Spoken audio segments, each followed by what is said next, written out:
Nakahanda na ang mga ambulansya at first aid stations sa paligid ng ruta ng traslasyon para sa Feast of the Black Nazarene. Habang pangungunahan naman ng bagong ospital ng Maynila ang pagtanggap ng mga debotong kakailanganin ng atensyong medikal. May balitang A to Z si Ian Maghanoy.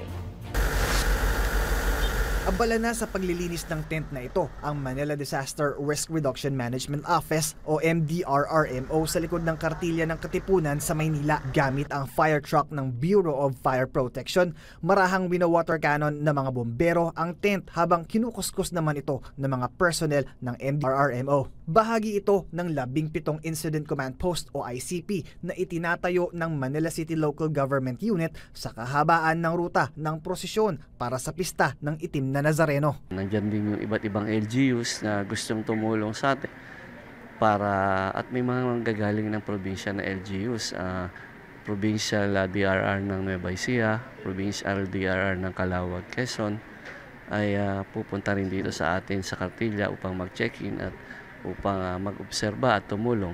Magsisilbi itong first aid station sakaling mangailangan ng atensyong medikal ang mga deboto. Mahahati naman ang mga response team sa dalawang dibisyon, ang hot zone at cold zone. Sa hot zone o sa Quiapo Church vicinity aasiste ang nasa 100 mga volunteer medical organizations, habang ang cold zone naman aasiste ng 35 organizations ng MDRRMC.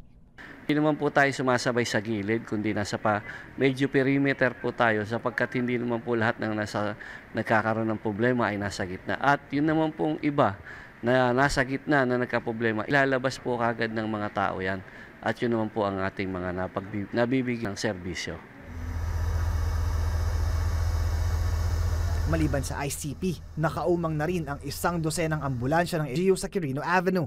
Lahat ng ito ay iinspeksyonin bago ang pista upang masigurong lahat ng mga aparato at ang mismong mga ambulansya ay maayos na gumagana bago ang araw ng deployment. Dahil magkakaipitan po yan, magdating po talaga ng indultos, magkakaroon ng mga pagsisikip at hindi makakaandar yung mga ambulansya nila or hindi makakaikot masyado yung mga medical personnels natin upang mangalap ng mga may sakit o madadaan ng mga nagkaroon ng problema, yung mga hinihimatay.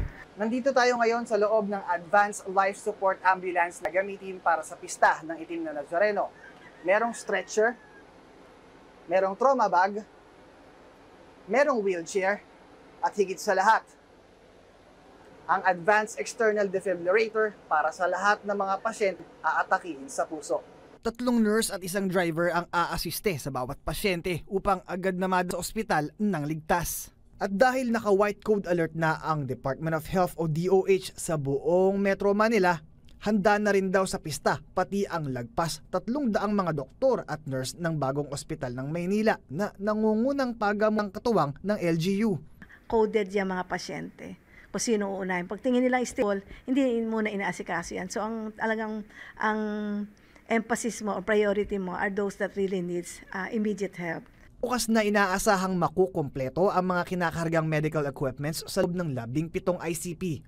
Una nang sinabi ng MDRRMO na partial at unofficial pa rin ang bilang na ito dahil posible pa itong madagdagan depende sa pangangailangan ng prosesyon. Para sa Balitang A to Z, Ian Maghanoy.